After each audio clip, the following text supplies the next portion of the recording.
Hello everyone, is I audible? Audible आहे का? Yes, yes. Yes. So guys, last लेक्चरला आपण SN1 आणि SN2 रिॲक्शन मेकॅनिझम डिस्कस केलं होतं. बघा बाकीची मुलं जॉईन होतात तोपर्यंत एकदम फास्ट रॅपिड रिव्हिजन घेतो मी. त्याच्यामध्ये आपण SN1 आणि SN2चं डिस्कशन केलेलं होतं. ओके. सो SN1 आणि SN2चं बेसिकली आपण बघायला गेलं तर SN1 आणि SN2 यांच्यामध्ये कोण कुठली रिॲक्शन दाखवणार हे खूप महत्त्वाचं पार्ट आहे. आता मला नेमकं एक्झॅक्टली काय म्हणायचं बघा. मी तुम्हाला समजा एका ब्लँक स्लाईडवरती एक्सप्लेन करतोय. सपोज आपल्याकडे 2 कंपाउंड आहेत. तर आपण जर सध्या आधी SN1चं डिस्कशन केलं, SN2चं डिस्कशन केलं. तुम्हाला आठवत असेल की आपण SN2 मध्ये जी रिॲक्शन घेतली होती, ती रिॲक्शन या टाइपची होती. CH3Br प्लस याच्यामध्ये आपण ॲड केलं होतं NaOH. Then there is a formation of CH3Br plus there is a formation of by product NaBr असं आपण दाखवलं होतं. आणि आपण रिॲक्शन एक्सप्लेन करताना अशा पद्धतीने एक्सप्लेन केली होती रिॲक्शन, की आपण हे जे काही Br आहे, जे हायड्रोजन आहे ते प्रॉपरली असे शो केलेले होते इथे. आणि हा जो OH होता, OH माइनस ज्याला आपण न्यूक्लिओफाईल बोललो होतो, हा न्यूक्लिओफाईल अटॅक कुठल्या साईडने करतो? बॅक साईडने अटॅक करतो. ते आपण दाखवलं होतं. आणि जेव्हा त्या OHचा बॅक साईडने अटॅक होतो तेव्हा तुम्हाला नवीन कंपाऊंड मिळतं, ज्याच्यामध्ये हा CBr बॉन्ड काय झालेला असतो? ब्रेक झालेला असतो. आणि तुम्हाला या टाईपचं कंपाऊंड मिळतं. ओके, ज्याला आपण इन्व्हर्जन ऑफ कॉन्फ्रिगेशन किंवा वॉल्डन इन्व्हर्जन असं पण नाव दिलेलं होतं. सो आता याच्यामध्ये आपण त्याचं कायनेटिक्स पण बघितलं होतं. रिॲक्शनचं जर कायनेटिक्स आपण बघितलं होतं, आपण असं मेन्शन केलं होतं की rate of reaction is equal to concentration of CH3Br as well as concentration of OH minus. आणि मग याचा विचार करून आपण सांगितलं होतं की रिॲक्शनची जी ऑर्डर आहे ती रिॲक्शनची ऑर्डर किती आहे? 2. आणि ही रिॲक्शन किती स्टेपमध्ये आली? तर reaction takes place only in 1 step, ज्याच्यामध्ये ट्रान्झिशन स्टेट सुद्धा फॉर्म झाली होती, जे आपण सांगितलं होतं. इथे फक्त दाखवलं नाही मी तुम्हाला. सो हे मागच्या लेक्चरचं डिस्कशन आहे. सो आता क्वेश्चन असा आहे की जर आपण प्रॅक्टिकली यांचा विचार केला की कुठला रिॲक्टंट, म्हणजे हा जो काही अल्किल हॅलाइड आहे, तर अल्किल हॅलाइडची रिॲक्टिव्हिटी बद्दल त्यांनी डिस्कशन केलंय की अल्किल हॅलाइडची रिॲक्टिव्हिटी कुठल्या अल्किल हॅलाइडची रिॲक्टिव्हिटी कुठल्या रिॲक्शनकडे जास्त असते. तर लक्षात घ्या, SN2 चा विचार केला, याच्यावरती MCQ तुम्हाला विचारला जातो. ओके, SN2 चा विचार केला तर primary alkyl halide are more reactive than secondary than tertiary alkyl halide. ही जी रिॲक्टिव्हिटी ऑर्डर आहे कोणाची आहे? अल्किल हॅलाइडची आहे. तुम्हाला क्वेश्चन असा विचारला तो MCQला की which of the following alkyl halide shows more reactive towards SN2 reaction mechanism. Which of the following alkyl halide shows more reactive towards SN1 reaction mechanism? Similar kind of question. Which of the following alkyl halide shows less reactivity towards SN2, less reactivity towards SN1? लक्षात घ्या, हे trend फक्त समजून घ्या की हे trend तुम्हाला काय सांगितले जात आहे. SN1 चा ट्रेंड काय आहे? SN1 चा ट्रेंड याच्या कम्प्लिटली ऑपोजिट आहे. Tertiary alkyl halide are more reactive than secondary than primary alkyl halide. तर लक्षात घ्या, या ट्रेंडच्याच बेसवर तुम्हाला MCQ विचारले जातात. ओके, सो आता हे तर तुम्ही करून टाकता. समजा मी तुम्हाला एक क्वेश्चन विचारतोय आणि मी तुम्हाला इथे काही ऑप्शन्स देतो आहे. सपोज मी ऑप्शन असे दिले आहे, suppose 1 chloro butane, 1 chloro butane असा एक ऑप्शन दिलाय. दुसरा ऑप्शन मी तुम्हाला दिला आहे 2 chloro butane. Option A, option B. Option C मी तुम्हाला दिला आहे, this is 2 methyl 2 chloro propane. Third option. आणि ऑप्शन डी आहे, ज्याला मी काही पण एक ऑप्शन ठेवतो, ज्याला मी काहीतरी ऑल द अबव असं ऑप्शन देऊन टाकतो, all the above. Okay, so आता माझा क्वेश्चन केअरफुली ऐका आणि मग आन्सर देण्याचा प्रयत्न करा. तुम्ही ऑप्शन्स बघितलेत, option A B C D तुमच्या समोर ऑप्शन आहेत. आणि मी तुम्हाला पहिला क्वेश्चन असा विचारतोय की which of the following is less reactive, which of the following is less reactive towards SN2 reaction mechanism, towards SN2 reaction mechanism. बघा, तुम्हाला फक्त आणि फक्त एवढा ट्रेंड फॉलो करायचा आहे आणि फटाफट फटाफट MCQ सॉल्व्ह करायचे आहे. Option C. ज्यांना हे समजलंय ना, they can easily solve this question. आता तुम्हाला मी मुद्दामून काय केलं माहिती का, तुम्हाला मी मुद्दामून IUPAC नेम दिलंय कारण तुम्हाला त्या IUPAC नेमवरनं आधी हे ओळखायचं आहे की दिलेलं अल्किल हायड हे प्रायमरी आहे की सेकंडरी आहे की टर्शरी आहे. आधी मला सांगा ऑप्शन ए जो तुम्हाला दिला आहे, ऑप्शन ए 1 क्लोरोब्युटेन. 1 क्लोरोब्युटेन हा कुठल्या टाईपचा अल्किल हायड आहे? Primary, secondary, tertiary? Primary. It primary. Is primary. इथे मी लिहून ठेवतोय this is an primary alkyl halide. Option B सांगा कुठलं अल्किल हायड आहे ते? Secondary alkyl halide. Option C कुठलं अल्किल हायड आहे? Tertiary. Tertiary. Tertiary alkyl halide. आता मी क्वेश्चन तुम्हाला काय विचारला, which of the following is less reactive towards SN2 reaction mechanism. SN2 reaction mechanism कडे हाय और मोर रिएक्टिव्ह कोण असतो? प्रायमरी. मोर रिएक्टिव्ह कोण असतो? मोर रिएक्टिव्ह असतो प्रायमरी. पण मी तुम्हाला काय विचारलं होतं? लेस रिएक्टिव्ह विचारलं होतं. मग सांगा लेस रिएक्टिव्ह म्हणजे ऑब्व्हियसली कोण असणार आहे? टर्शरी असणार आहे. मग यांच्यापैकी ABC पैकी शोधायचं की टर्शरी कोण आहे? सो तुम्ही सी ऑप्शनला टिक करायला पाहिजे होता. ओके, पुढचा क्वेश्चनचा आन्सर द्या. मॅक्झिमम मुलांनी पुढच्या क्वेश्चनचा आन्सर दिला पाहिजे. ओके, पुढचा क्वेश्चन मी तुम्हाला असं विचारतोय, which of the following is more reactive towards SN1 reaction mechanism? Option C. Option C. Option C. Option C. SN1 कडे मोर रिएक्टिव्ह कोण असतो? तर टर्शरी अल्किल हायड. मग तुम्ही बघायचं ABC मध्ये तुम्हाला टर्शरी अल्किल हायड कुठे दिलाय. तुम्हाला एक्झामला काय असं लिहून देणार नाही की कुठला प्रायमरी, कुठला सेकंडरी, कुठला टर्शरी. हे तुम्हाला स्वतःला शोधावं लागेल. तुम्हाला IUPAC नेम दिलेले असेल आणि तुम्ही त्याच्यावरनं स्वतः आयडेंटिफाय करायचं आहे. ओके, सो या पण क्वेश्चनचा आन्सर कुठला असणार आहे? Option C. पुढचा क्वेश्चन असा आहे की which of the following is more reactive, which of the following is more reactive towards SN2 reaction mechanism? Option A. Option A. Option A. Yes. And next question and same question. Which of the following is which of the following is less reactive in SN1 reaction mechanism? Option A. Option A. आता तुमच्या मनात एक question पुढे यायला पाहिजे की sir एक तर आन्सर आपलं एक तर प्रायमरीच येऊ शकतंय किंवा टर्शरीच येऊ शकतंय. शक्यतो आन्सर सेकंडरी येणार नाही. हे सुद्धा करेक्ट आहे. मग सेकंडरीचं डिसिजन कसं काय घ्यायचं? की सेकंडरीचं बघायला गेलं आपण तर सेकंडरी इथे सेंटरलाच आलाय SN2च्या बाबतीत सुद्धा आणि सेकंडरी इथे सेंटरलाच आलाय SN1च्या बाबतीत सुद्धा. मग तुमच्या मनात क्वेश्चन तर हा नक्कीच यायला पाहिजे की सर SN2 आणि SN1 दोघांसाठी सेकंडरी अल्किल हायड हे सेंटरलाच दाखवले इथे तुम्ही. मग नेमका हा SN1 दाखवणार की SN2 दाखवणार? तुम्हाला हे मॅटर करतं की रिएक्शनची कंडिशन काय आहे, रिएक्शन टेम्परेचर काय आहे, प्रेशर किती असणार आहे, कॅटलिस्ट टाकलाय की नाही टाकलाय. सो यानुसार मॅटर करतं की तो SN1 दाखवणार की SN2. मग तुम्हाला याच्यावरती कोणी क्वेश्चन विचारणार नाही.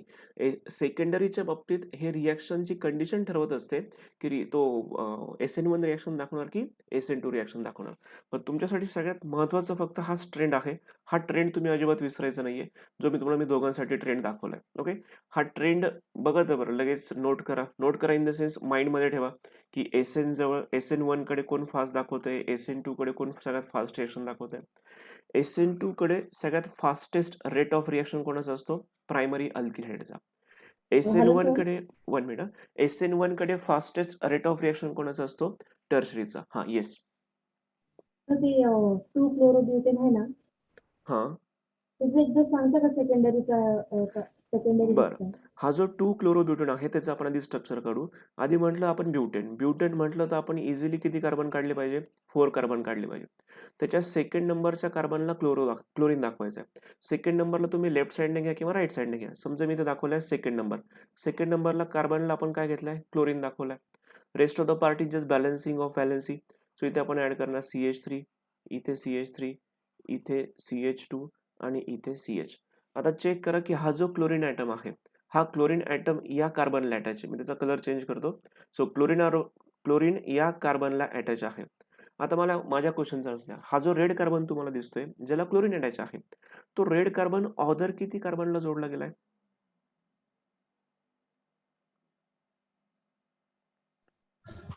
2. ज्या स्टुडंटने क्वेश्चन विचारला ना त्यांनी मला आन्सर द्या.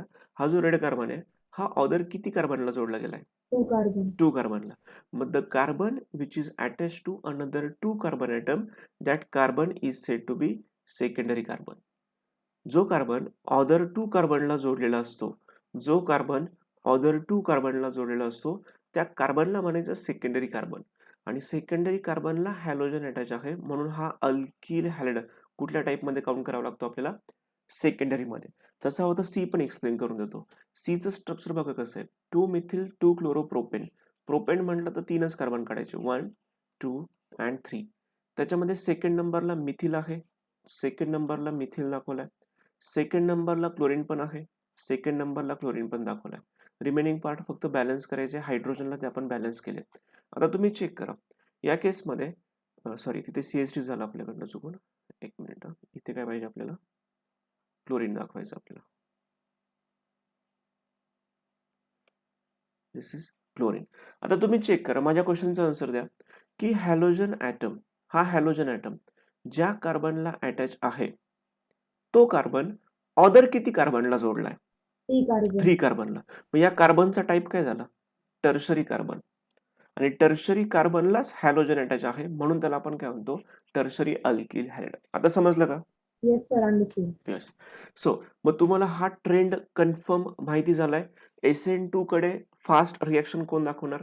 जो ऑप्शन ABCD मधला असणार आहे प्रायमरी अल्किल हॅलाइड.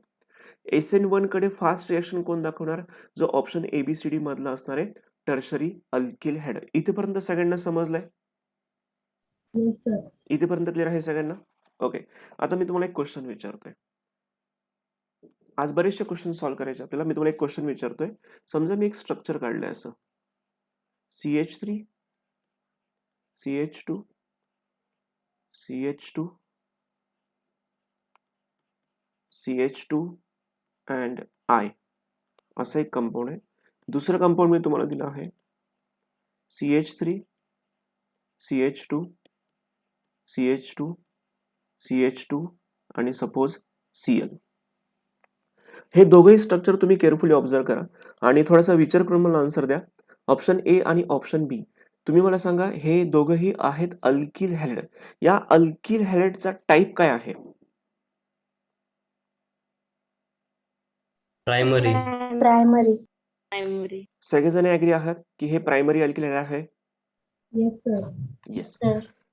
सो मला एक सांगा हे दोघं कंपाऊंड यांच्यापैकी जर हे दोघंही तुम्ही सांगितलं की सर हा पहिला पण प्रायमरी अल्किल हॅलाइड आहे, दुसरा सुद्धा प्रायमरी अल्किल हॅलाइडच आहे, तर याचा अर्थ आपण जर विचार केला SN2 चा, आपण ऑर्डर काय सांगितली होती? SN2 कडे सगळ्यात फास्टेस्ट रिॲक्ट कोण दाखवतं? Primary. Primary alkyl halide is more reactive than secondary, secondary is more reactive than tertiary. हा ट्रेंड आपण सांगितला होता. हे सर आठवतं का सगळ्यांना? Yes sir. हे काय आहे? SN2 आहे. This is SN2. SN2 आहे. SN2 जवळ प्रायमरी अल्किल हॅलाइड हे जास्त रिॲक्टिव्ह दाखवतं. म्हणजे primary alkyl halide shows fastest reaction, more rapid reaction in SN2 reaction mechanism. माझ्या क्वेश्चन असा आहे की ऑप्शन ए आणि ऑप्शन बी जर दोघंही प्रायमरीज आहे तर या दोघांपैकी फास्ट रिॲक्शन कोण दाखवणार? SN2 कडे. Option A. ए दाखवणार ए. ए. Okay okay. दोन तीन बऱ्याच मुलांनी आन्सर ऑप्शन ए दिलंय. तर मला हे सांगा primary alkyl halide shows more reactivity towards SN2 reaction mechanism. ही तर आपली झाली थेरी. ऐकली पण, एक्झाम्पल बघितलं, समजलं पण. 2 एक्झाम्पल दाखवलं आहे, दोघंही प्रायमरीज आहेत. मग या दोघंही प्रायमरी पैकी कुठला प्रायमरी सगळ्यात फास्ट रिॲक्शन दाखवणार? तुम्ही ऑप्शन ए सांगितलंय. सो ऑप्शन ए का तुम्ही ठरवलं असं? अल्किल आयोडाईड जास्त रिॲक्टिव्ह असतो. कसं काय? बॉन्ड लवकर ब्रेक होतो. हा, बॉन्ड का लवकर ब्रेक होतो? बॉन्ड लेंथ जास्त व्हेरी असते. गुड. बघा याला नॉलेजचा पार्ट बोलतात. की तुम्हाला हे कळलं आणि तुम्ही मागचं शिकवलेल्या टॉपिक वरती ही थेरी तुमच्या डोक्यात आहे आणि ही थेरी डोक्यात असेल तर तुम्ही ती अप्लाय करताय. म्हणजे तुम्हाला जर हे असंच प्रत्येक टॉपिकचं नॉलेज तुम्ही घेऊन ठेवलं असेल ना, तर तुम्हाला मी सांगतो की नीटचा पेपर काही खूप कॉम्प्लिकेटेड जाणार नाहीये. फक्त रट्टा मारायचा नाहीये, आहे तसे टॉपिक रटून नाही काढायचे. तुम्हाला प्रॉपरली नॉलेज घेऊन पुढे जायचंय. तर बघा याच्यामध्ये तुम्ही बघायला गेलं तर हा जो अल्किल ग्रुप आहे तो तर दोघांसाठी कॉमन आहे. त्याने काही फरक पडत नाही. पण या पहिल्या अल्किल ग्रुप सोबत समजा मी अल्किल ग्रुप असा काहीतरी दाखवतोय. हा अल्किल ग्रुप आहे. याच्यासोबत कोण जोडलाय आपण? याच्यासोबत जोडलेला आहे आयोडीन. आणि दुसरा जो अल्किल ग्रुप आहे त्याच्यासोबत आपण जोडलं कोणाला आहे? आपण जोडलंय क्लोरीनला. दिस इज अन क्लोरीन. होतं काय माहिती का, की हा जो आयोडीनचा सेंटर आहे आणि इथे अल्किल ग्रुप आहे किंवा इथे कार्बनचा सेंटर असेल, या दोघांमध्ये ना डिस्टन्स जास्त आहे, म्हणजे बॉन्ड लेंथ कशी आहे, जास्त आहे. तशी इथली बॉन्ड लेंथ फार कमी आहे. बॉन्ड लेंथ इथे फार कमी आहे. इथं बॉन्ड लेंथ कमी असल्यामुळे हा जो बॉन्ड आहे, हा बॉन्ड वरच्यापेक्षा नक्कीच कसं असणार आहे, स्ट्रॉंग असेल. आणि हा जो बॉन्ड असेल, हा बॉन्ड कसा असेल, ऑब्व्हियसली वीक बॉन्ड असेल. मग ज्या ठिकाणी आयोडीन आहे, आयोडीनची ॲटॉमिक साईज लार्ज असते. ॲटॉमिक साईज लार्ज आहे म्हणजे बॉन्ड लेंथ जास्त आहे. बॉन्ड लेंथ जास्त आहे म्हणजे बॉन्ड वीक असतो. आणि बॉन्ड वीक असेल तर बॉन्ड लवकर ब्रेक होणार. बॉन्ड लवकर ब्रेक होते म्हणजे रिॲक्टिव्हिटी जास्त दाखवेल तो. लवकर रिॲक्ट होणार, लवकर दुसऱ्यांसोबत जोडला जाणार. म्हणून आयोडीन ज्या ठिकाणी आहे, जे प्रायमरी अल्किल आहे, त्याची रिॲक्टिव्हिटी कशी असणार आहे, जास्त असणार आहे. सगळ्यांना कळलंय? Option A. Why option A only? Yes, sir. Yes. आता अजून एक क्वेश्चन विचारतो मी तुम्हाला. सपोज मी तुम्हाला एक कंपाऊंड देतोय बरं का. एक कंपाऊंड असं आहे, इथे एक सायक्लिक कंपाऊंड आहे, याच्या पुढे आहे CH2 आणि इथे सपोज मी घेतला आहे Cl. अँड याच्यासोबत मी एक वेगळं कंपाऊंड तुम्हाला दाखवतो आहे आणि इथे घेतलाय Cl. मी तुम्हाला दोन कंपाऊंड दिले, कंपाऊंड ए अँड कंपाऊंड बी. आता मला सांगा, या दोघं कंपाऊंड पैकी कोणाची रिॲक्टिव्हिटी SN2 कडे जास्त असेल? कोण SN2 reaction H. Faster show करणार? A. Option A. Why option A? तो primary. Primary. Yes, very good. कारण याच्यामध्ये हॅलोजन ॲटम ज्या कार्बनला अटॅच आहे, हॅलोजन ॲटम ज्या कार्बनला अटॅच आहे म्हणजे या कार्बनचा तुम्हाला टाईप ओळखायचा आहे. आता ज्याला मी ग्रीन मार्क केलाय, तो कार्बन ऑदर फक्त एकाच कार्बनला जोडला गेलाय. याचा अर्थ या कार्बनचा टाईप काय झाला, प्रायमरी कार्बन. आणि प्रायमरी कार्बनला हॅलोजन अटॅच आहे, याचा अर्थ हा अल्किल कुठला झाला, हा अल्किल कुठला झाला, primary alkyl halide. This is an primary alkyl head. Okay. So त्याच्यानंतर जो ऑप्शन बी तुम्हाला दिलाय, याच्या केसमध्ये जर तुम्ही क्लोरीनचा विचार केला, तर क्लोरीन या कार्बनला अटॅच आहे, या कार्बनला, नाही का. सो आणि जोला मी ग्रीन डॉट दाखवला आहे, तो ऑदर किती कार्बनला जोडला गेलाय, चेक करा. 2 carbon. हा जो कार्बन आहे, हा कार्बन ऑदर किती कार्बनला जोडलेला आहे, ऑदर 2 कार्बनला जोडला गेलाय. तो ऑदर 2 कार्बनला जोडला आहे. याचा अर्थ त्या कार्बनचा टाईप काय झाला, सेकंडरी कार्बन. आणि सेकंडरी कार्बनला अटॅच आहे हॅलोजन, म्हणून या केसमध्ये हा जो टाईप काउंट केला जाणार, this is an secondary alkyl halide. मग तुम्हाला माहिती आहे की SN2 चा ट्रेंड काय असतो. SN2 चा ट्रेंड हा असतो, primary is more reactive than secondary than tertiary. मग तुम्हाला टिक कोणाला करायचंय, याला टिक करायचंय. समजलंय? असे क्वेश्चन, साधे क्वेश्चन असतात. तुम्हाला क्लिअर आहे सगळ्यांना? Yes, sir. Yes. Okay. So आता आपल्याला एक नवीन टॉपिक आज स्टडी करायचा आहे. आजच्या टॉपिकमध्ये आपल्याला थोडंसं एक नवीन कॉन्सेप्ट आहे, theoretical concept. Yes Prathamesh? Sir तुम्ही ते बायोमॉलिक्युलर सांगणार होता. कसलं?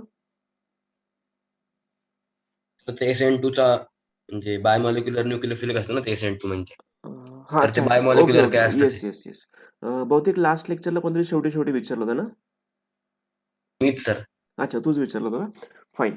तर आपण बघा, तुम्हाला जर SN2 रिॲक्शन आठवली, त्याच्यामध्ये एक एक्झाम्पल घेतलं होतं आपण, जास्त मी थोडंसं रिकॉल केलं होतं. CH3Br होता, याच्यामध्ये तुम्ही टाकलं होतं NaOH आणि तुम्हाला प्रोडक्ट मिळालं होतं CH3OH plus by product NaBr. आणि जेव्हा आपण याचं मेकॅनिझम बघितलं होतं, जेव्हा आपण या रिॲक्शनचं मेकॅनिझम बघितलं होतं, तर मेकॅनिझम मध्ये मी तुम्हाला अशा पद्धतीने दाखवलं होतं.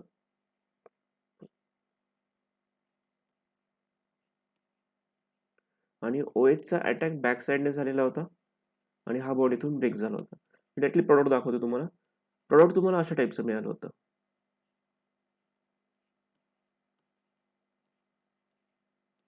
आणि Br तिथून निघून गेलेला होता, Br मायनस. नंतर मी तुम्हाला सांगितलं होतं की ही जी स्टेप आहे ना, ही स्लो स्टेप आहे. आणि रिॲक्शनची जी स्लो स्टेप असते त्याला आपण काय बोलतो, रेट डिटरमाइनिंग स्टेप बोलतो आपण त्याला. मग याच्यावरून आपण रिॲक्शनचा रेट काढला होता. रिॲक्शनचा रेट काढण्यात आपण असं सांगितलं होतं, rate of reaction is directly proportional to. आता बघा, ही जी स्लो स्टेप आहे, या स्लो स्टेपला मला सांगा, मिथिल ब्रोमाइड प्रेझेंट आहे का, येस नो बोला. येस. येस. या स्टेपमध्ये OH पण प्रेझेंट आहे का? येस. येस. आणि दोघंही रिएक्टंट आहे. तर स्लो स्टेपला जे कोणी रिएक्टंट प्रेझेंट सापडतात, जे कोणी दिसतात, तर रिएक्शनचा रेट त्यांच्यावर डिपेंड असतो. म्हणजे मी असं लिहू शकतोय, rate of reaction is directly proportional to concentration of CH3Br as well as concentration of OH minus.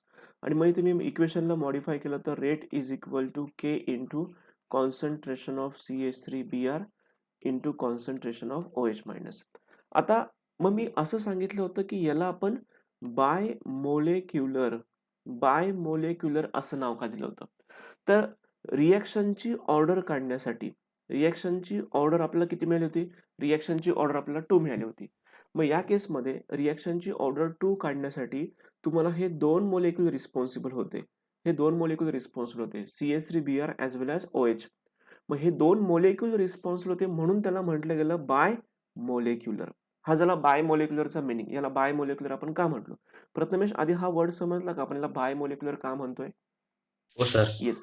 आता अजून एक रिएक्शन होती ज्याला आपण मार्क केलं होतं SN1 रिएक्शन, आणि ज्याला आपण नाव काय दिलं आठवतं का तुम्हाला? युनिमोलेक्युलर. त्याला आपण शब्द कुठला वापरायचो? युनिमोलेक्युलर न्यूक्लिओफिलिक सबस्टिट्यूशन रिएक्शन. मग त्याला युनिमोलेक्युलर का म्हणायचो ते पण आपण डिस्कस करू. त्याच्यामध्ये मी तुम्हाला एक रिएक्शन अशी दाखवली होती, CH3 C CH3 CH3 आणि इथे होता Br. याच्यामध्ये तुम्ही टाकायचे NaOH, जेणेकरून तुम्हाला प्रॉडक्ट मिळायचं CH3 C CH3 CH3 आणि इथे आला होता OH ग्रुप, प्लस तुम्हाला बाय प्रोडक्ट काय मिळालं? NaBr. हे तर रिएक्शन. याचं मेकॅनिझम 2 स्टेपचं होतं. स्टेप नंबर 1 ज्याला आपण नाव दिलं होतं फॉर्मेशन ऑफ कार्बोकॅटायन. जो कार्बोकॅटायन फॉर्म कसा होता? आपण हा रिएक्टंट घेतलाय ॲज इट इज. इथे आहे Br. इथे कार्बोकॅटायन फॉर्म झाला होता जो मी अशा पद्धतीने दाखवला होता.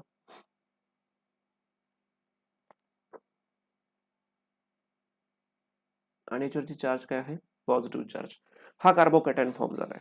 आता कार्बोकॅटायन फॉर्म झाल्यानंतर त्याच्यातली स्टेप नंबर 2 होती, आणि स्टेप नंबर 2 ला आपण नाव दिलं होतं अटॅक ऑफ न्यूक्लिओफाईल. न्यूक्लिओफाईलचा काय होतोय? अटॅक होतोय. तो कसा दाखवला होता आपण चेक करा. तुम्हाला मी ते सांगितलं होतं,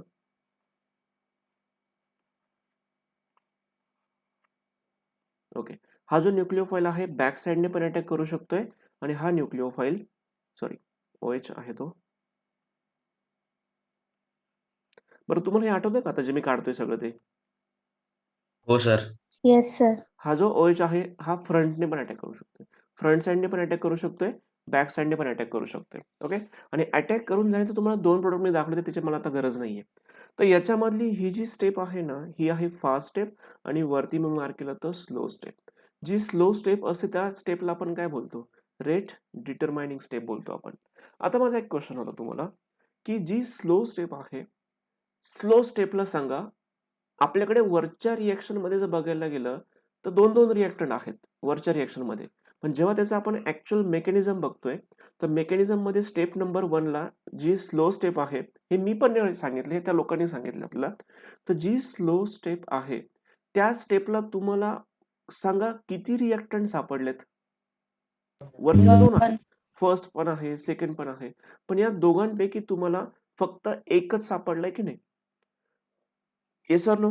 येस सर. येस. मग मला एक सांगा, रेट डिटरमाइनिंग स्टेपला म्हणजे स्लो स्टेपला तुम्ही रिएक्शनचा रेट फाइंड आउट करतात. म्हणजे मी असं लिहू शकतोय, rate of reaction is directly proportional to, हे स्ट्रक्चर मी आहे तसं काढतोय. असं काढलं तरी काही फरक पडत नाहीये, किंवा तुम्ही त्याला कंडेन्स केलं तरी चालतं. Rate of reaction is directly proportional to only concentration of tertiary butyl bromide. Sir मागच्या केसमध्ये 2 दाखवले होते, कारण तिथे 2 जण प्रेझेंट होते. मागच्या केसमध्ये स्लो स्टेपला रिएक्टंट दोघंही प्रेझेंट होते, तर आताच्या केसमध्ये स्लो स्टेपला फक्त एकच रिएक्टंट डिपेंड आहे.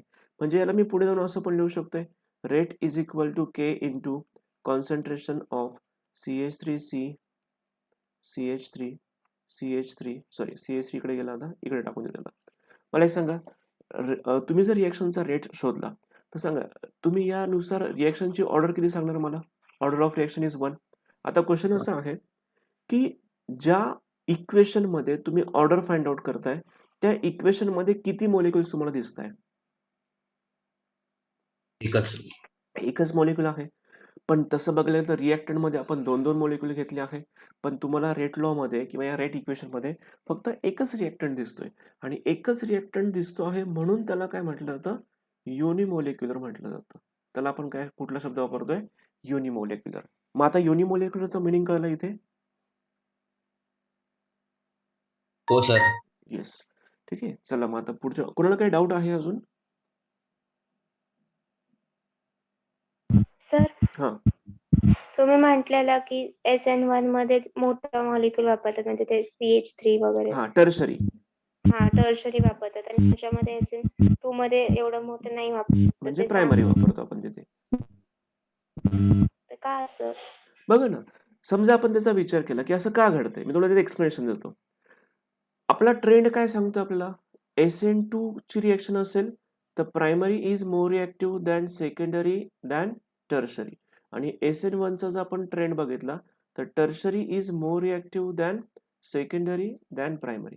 आता आपण आता विचार करू की ही जी SN2 रिएक्शन आहे, SN2 कडे आपण विचार करूया टर्शरीचा की सर हा टर्शरी का रिएक्शन फास्ट दाखवत नाहीये, आपण त्याचा विचार करू. मग मी काय करतो, तुम्हाला ते हे मान्य आहे की primary is more reactive towards SN2, हे तर तुम्ही ऍग्री केलंय. तुम्हाला फक्त ऑब्जेक्शन काय आहे की सर टर्शरी का नाही दाखवत मग रिएक्शन फास्ट, किंवा फक्त प्रायमरीज का दाखवतो, टर्शरी का दाखवत नाही, त्याचं मी तुला एक्सप्लेनेशन देतोय.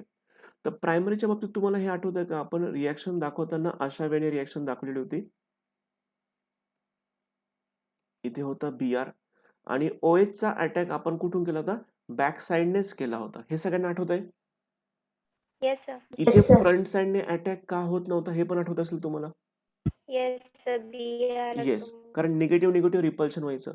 आता बघा मी काय करतोय, सध्या तुमच्या समोर जे एक्झाम्पल आहे ते तर आहे मिथिल ब्रोमाइडचं, की ज्याला मी एक प्रकारे ऍक्च्युअली प्रायमरी म्हणत नाही पण आपण त्याला प्रायमरी कन्सिडर करू. आता मी काय करतो, फक्त एक सेकंडरीचं एक्झाम्पल घेतो आणि एक टर्शरीचं एक्झाम्पल घेतो. तुम्ही आपोआप आन्सर द्याल की येस सर प्रायमरीचीच रिॲक्टिव्हिटी जास्त असेल, टर्शरीची राहणार नाही. कसं काय हे तुम्ही सांगाल मला. बघा मी तुला एखाद्या सेकंडरीचं एक्झाम्पल देतोय, secondary alkyl hydride. Secondary alkyl हायड्राइडचं एक्झाम्पल असं घेऊ आपण, आताच आपण घेतलं होतं. सपोज 1 2 एक कार्बन दाखवलाय, इथे एक कार्बन दाखवलाय, इथे एक कार्बन दाखवलाय, इथे मी क्लोरीन घेतोय, इथे मी हायड्रोजन घेतलाय. चला असं एक एक्झाम्पल घेतोय मी एक्सप्रेशन साठी, ज्याला मी दाखवताना असं दाखवतोय बघा. CH, इथे आहे Cl, इथे आहे CH3, या पण साईडला आहे CH3.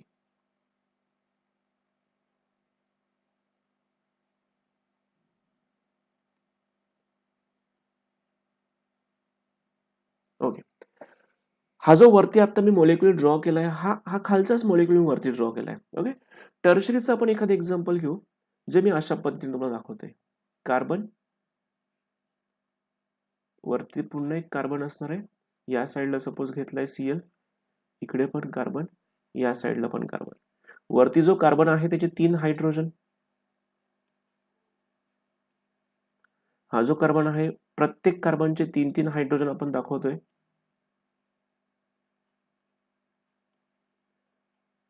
ओके. आता मला एक सांगा, इथे फ्रंट साइडला इथे पण याला Clच करून घेऊ आपण समजण्यासाठी, नाही तर गोंधळ नको व्हायला. इथे Clच लिहून घेऊ म्हणजे तुमचं कन्फ्युजन होणार नाही. इथे मी Cl घेतोय. आता मला एक सांगा, जो OH आहे त्या OH ला आपण वर्ड कुठला वापरतोय? न्यूक्लिओफाइल. त्याला वर्ड कुठला वापरतो? न्यूक्लिओफाइल. न्यूक्लिओफाइल फ्रंट साइडने अटॅक करत नव्हता कारण त्या साइडला क्लोरीन होता, रिपल्शन झालं होतं म्हणून तो पाठीमागच्या साइडने गेला. पाठीमागच्या साइडने चेक करा, कार्बनवरती अटॅक करताना कार्बनच्या आउटसाइडला फक्त आणि फक्त 3 हायड्रोजन होते, म्हणजे गर्दी कमी होती. क्राउडिंग बोलतात त्याला, क्राउडिंग. प्रायमरीच्या बाबतीत क्राउडिंग ही खूप कमी प्रमाणात आहे. क्राउडिंगला एक सायंटिफिक केमिस्ट्रीमध्ये एक वर्ड वापरला होतो, स्टेरिक हिंड्रन्स. त्याला वर्ड कुठला वापरतात? Steric hindrance. म्हणजे क्राउडिंग कमी आहे. त्या केसमध्ये क्राउडिंग कशी आहे? कमी आहे. मला सांगा, इथे क्राउडिंग खूप कमी होते, या OH ला अटॅक करणं काहीच अवघड नाही गेलं. त्याने इझिली त्या कार्बनवरती अटॅक केला आणि तिथून क्लोरीन काय झाला? बाहेर पडला. म्हणजे इथे OHचा अटॅक खूप फास्ट होतोय कारण त्याला कोणी ऑपोज करत नाहीये, गर्दी नाहीये, क्राउडिंग होत नाहीये तिथे, स्टेरिक हिंड्रन्स हा इफेक्ट ऑब्झर्व होत नाहीये. OHला अटॅक करणं सोपं आहे. पण तोच OH आता अटॅक करतोय सेकंडरीच्या बाबतीत. सेकंडरीच्या बाबतीत अटॅक करताना तुम्ही विचार करा, हा OH या कार्बनवरती अटॅक करणार आहे, नो प्रॉब्लेम. अटॅक होणार पण आणि Cl बाहेर पण पडणार. पण मला एक सांगा, या OHला सहजासहजी अटॅक करता आला असेल का? आम्हाला कसं काय करणार सर? कारण बघा ना, त्या कार्बनच्या आउटसाइडला बघा, असे ग्रुप्स आहे जे खूप गर्दी करताय. म्हणजे इथे क्राउडिंग वाढलं की नाही वाढलं मागच्या मॉलिक्युलपेक्षा? पहिल्या मॉलिक्युलपेक्षा दुसऱ्या मॉलिक्युलमध्ये क्राउडिंग जास्त दिसतंय का तुम्हाला? Yes sir. आता मला एक साधी गोष्ट सांगा. मंदिरात देवदर्शनाला तुम्ही गेलात. मंदिरात गर्दी खूप होती आणि गर्दी जास्त असेल तुम्ही लवकर पुढे जातात का बरं? नाही. नाही. तुम्हाला हो. हळू-हळू धक्काबुक्की करत आणि आपण समजा एकदम यंगस्टर आहोत आणि आपण फॅमिली सोबत नाहीये, तर आपण काय करतो? इकडून घुस, तिकडून घुस असं करत-करत आपण पुढे जातो. पण शेवटी गर्दी असल्यामुळे तुमच्या फ्लोला ऑपोज झालं की नाही झालं? झालं. झाला. म्हणजे या OHचा अटॅक या कार्बनवरती फास्ट होणार का थोडा स्लो होणार? स्लो. स्लो होणार. तिसरं एक्झाम्पल घ्या, ज्याला आपण नाव दिलंय tertiary alkyl halide. Tertiary alkyl हाइडमध्ये सुद्धा OH अटॅक करतोय. हा OH या कार्बनवरती अटॅक करतोय. हा Cl बाहेर पण पडणार आहे. पण मला एक सांगा, गर्दी अजून वाढली का? येस नो सांगा. येस. गर्दी अजून वाढली. क्राउडिंग इफेक्ट खूप जास्त ऑब्झर्व होतोय आणि जितकं क्राउडिंग जास्त होणार तेवढा OH इझिली पोहोचणार नाही कार्बनपर्यंत. त्याला खूप वेळ लागेल. याचा अर्थ या केसमध्ये रिएक्शनचा स्पीड कसं असणार आहे? Reaction is very very slow. आता कळलं का स्लो रिएक्शन दाखवणार तो? Yes sir. ओके. तसं प्रायमरीच्या बाबतीत बघा ना. प्रायमरीच्या बाबतीत काहीच नाही गर्दी. अचानक आपण शिर्डीला गेलो आणि अजिबात गर्दी नाहीये. फटाफट, फटाफट नंबर लागला कारण गर्दीच काहीच नव्हती. समजतंय का मी काय एक्झाम्पल देतोय? काय कशासाठी सांगतोय? Yes sir. एकदम साधी गोष्ट आहे. तर हे जे आहेत ना, हे जे ग्रुप, या ग्रुपला आपण म्हणतो बल्की ग्रुप, हेवी ग्रुप्स, की जे एक प्रकारचे स्टेरिक हिंड्रन्स क्रिएट करतात. तुम्हाला स्टेरिक हिंड्रन्स हा शब्द डिफिकल्ट वाटत असेल, तर तुम्ही एकदम परफेक्ट वर्ड वापरू शकताय क्राउडिंग. एक्झामिनरला दोघं शब्द चालतात. तुम्ही काय सांगू शकताय, की in case of secondary and tertiary alkyl halide, crowding effect is observed, so it is somewhat difficult to attack over the carbon. So attack OH ग्रुपचा न्यूक्लिओफाईलचा अटॅक करणं थोडं डिफिकल्ट जातं सेकंडरी आणि टर्शरीमध्ये. म्हणून तुम्हाला तिथे कुठल्याही प्रकारचं रिएक्शनचा स्पीड जास्त भेटणार नाही. तसं प्रायमरीच्या बाबतीत काही नाही, इझिली अटॅक होऊन जातो आहे. ठीक आहे. याच्यावरती कोणाला काही क्वेश्चन विचारायचं आहे का? याच्यावरती कोणाला काही क्वेश्चन आहे? समजलंय का आधी हे सांगा? समजलं का? Yes sir. येस. चला जायचं मग पुढे आता. येस. येस. चला नेक्स्ट टॉपिक आपल्याला जो डिस्कस करायचा आहे थेरोटिकल टॉपिक आहे, नॉलेजेबल टॉपिक आहे. क्वेश्चन विचारतात का? हो विचारतात. कुठल्या लेवलला विचारतात? तर CET लेवलला क्वेश्चन याच्यावरती विचारला जाऊ शकतोय. शक्यतो नीट लेवलला क्वेश्चन विचारला जाणार नाही. पण हे बघा सध्या काय होतंय माहिती का? नीट असेल किंवा JEE असेल किंवा CET असेल, म्हणजे असं समजा की 20-30% क्वेश्चन असे क्वेश्चन येऊन लागतात ना, की जे एकदम साध्या लेवलचे क्वेश्चन असतात, जे आपण क्लासमध्ये पण कधी विचारत नाही. अशा लेवलचे क्वेश्चन कधी-कधी सापडून जातात. नीटला पण आणि JEEला पण. मग आता कुठल्याच टॉपिकला आपण असं कमी समजू शकत नाहीये. त्यामुळे प्रत्येक टॉपिक महत्त्वाचा असणार आहे. ओके. सो आता जी कॉन्सेप्ट मी तुम्हाला एक्सप्लेन करतोय, ज्या कॉन्सेप्टचं नाव आहे ऑप्टिकल ॲक्टिव्हिटी. मग नेमकं हे समजून घेऊ की ऑप्टिकल ॲक्टिव्हिटी काय असते. आता मी थोडंसं आधी तुम्हाला एक आयडिया देऊन टाकतो की नेमकं ऑप्टिकल ॲक्टिव्हिटी काय असतं. ऑप्टिकल ॲक्टिव्हिटी ही कॉन्सेप्ट समजण्यासाठी तुम्हाला बऱ्याचशा एक मिनिट पेन त्याचा पॉइंटर दिसत नाही मला. कुठे पॉइंटर? सापडला. ऑप्टिकल ॲक्टिव्हिटी ही कॉन्सेप्ट समजून घेण्यासाठी तुम्हाला आधी बेसिक काही गोष्टी समजून सांगावं लागेल. फॉर एक्झाम्पल आपण मोनोक्रोमॅटिक लाईट कोणाला बोलतो? आपण काय बोलतो अजून त्याला? Plane polarised light. Plane polarised light ह्या 2 कॉन्सेप्ट तुम्हाला माहिती असायला पाहिजे. Plane polarised light. तर मोनोक्रोमॅटिक लाईट एक वेळ माहिती नसेल तरी चालेल, पण तुम्हाला वर्ड कंटिन्युअसली वापरायचा आहे. कुठला? Plane polarise light. मग प्लेन पोलराइज लाईट काय प्रकार असतो हे सगळ्या गोष्टी आधी बेसिक क्लिअर कराव्या लागतील आणि त्या बेसिक गोष्टी क्लिअर झाल्या तर आपण डिस्कशन करू शकतोय ऑप्टिकल ऍक्टिव्हिटी बद्दल. मग ऑप्टिकल ऍक्टिव्हिटी या कॉन्सेप्टला समजण्यासाठी पहिली जी कॉन्सेप्ट आहे ज्याला आपण सिंपल बोलतोय ऑर्डिनरी लाईट, जो आपल्याला अवतीभोवती दिसतो नाही का. आपण ट्यूबलाईट चालू केली आहे त्याला पण आपण सिंपल बोलतो ऑर्डिनरी लाईट.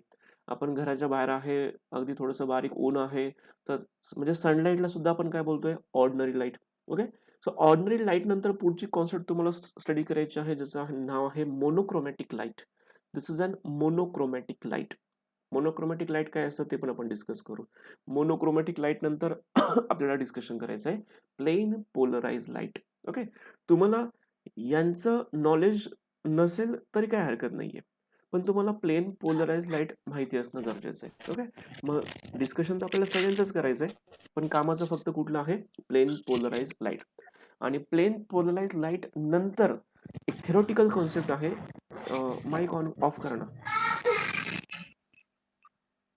आनंद. ओके. त्याच्यानंतर जो पुढचा फोर्थ वाला पॉइंट असणार आहे तो असणार आहे असिमेट्रिक कार्बन. ज्या असिमेट्रिक कार्बनला आपण कायरल कार्बन बोलतो. ओके. हा तर एमसीक्यू पॉइंट ऑफ व्ह्यू जर बघायला गेलं सीईटी पॉइंट ऑफ व्ह्यू तर हा जो फोर्थ वाला पॉइंट आहे ना त्याच्यावरती सीईटीला एमएसटी सीईटीला क्वेश्चन विचारला होतो एमसीक्यू साठी. तसं आला छोटा मोठा एमसीक्यू तर कधी पीपीएल वरती पण विचारला जाऊ शकतोय प्लेन पोलराइट वरती, पण यांच्यावरती तुम्हाला कोणी काही क्वेश्चन विचारणार नाही. पण बघायचं आपल्याला सगळंच आहे. आणि हे सगळं डिस्कशन झालं तर मग तेव्हा तुम्हाला हळूहळू कळेल की yes what is optical activity. मग ऑप्टिकल ऍक्टिव्हिटी घेण्यासाठी तुम्हाला हे सगळे पॉईंट्स मी आता वन बाय वन एक्सप्लेन करतोय. ओके. त्यातलं आपण सगळ्यात पहिल्यांदा डिस्कस करू ऑर्डिनरी लाईट. आता बघा ना, आता आपण सनलाईट आपल्यापर्यंत पोहोचतोय. सनलाईटमध्ये काही फक्त असं ठरलेलं आहे का एकच प्रकारची वेवलेंथ आहे? नाही, त्याच्यामध्ये नंबर ऑफ वेवलेंथ आहे. त्यातला काही पार्टला आपण बोलतो व्हिजिबल, काही पार्ट असेल अल्ट्राव्हायोलेट, काही पार्ट असणार आहे इन्फ्रारेड, त्यातला काही पार्ट असणार आहे ज्याला आपण मार्क करू शकतोय अल्फा, बीटा वगैरे, किंवा असे भरपूर असतं मायक्रोवेव्ह, रेडिओ फ्रिक्वेन्सी वगैरे असे बरेचसे प्रकार असतात. त्याच्या प्रत्येकाच्या वेवलेंथ वेगवेगळ्या असतात.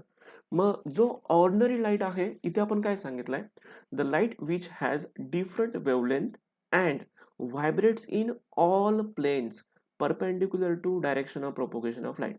आता हा जो वर्ड आहे ना इथून व्हायब्रेट्स इन ऑल प्लेन, याचा अर्थ काय माहिती का? समजा लाईट या एका पॉइंट पासून दुसऱ्या पॉइंट पर्यंत चाललाय, असं पुढे पुढे चाललाय.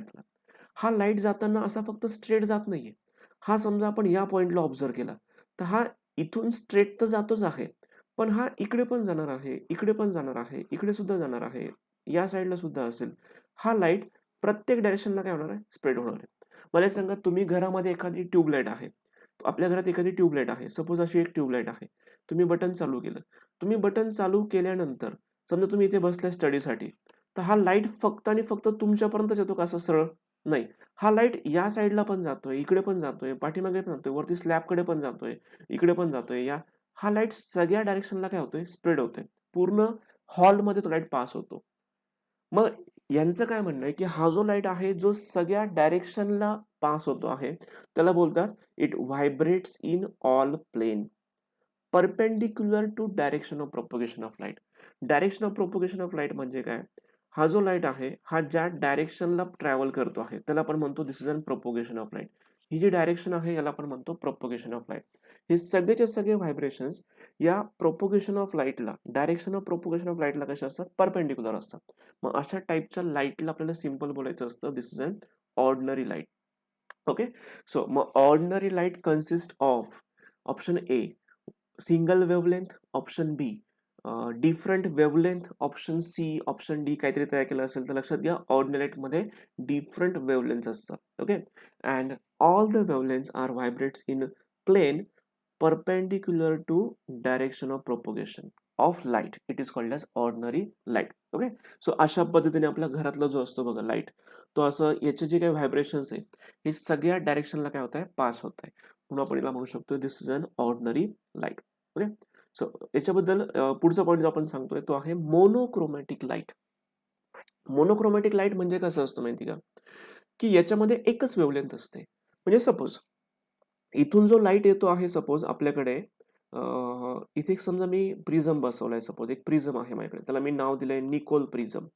Nicole prism. निकोल प्रिझम कशापासून तयार झालेला असतो? निकोल प्रिझमला आपण कॅल्साइट क्रिस्टल सुद्धा, अरे यार,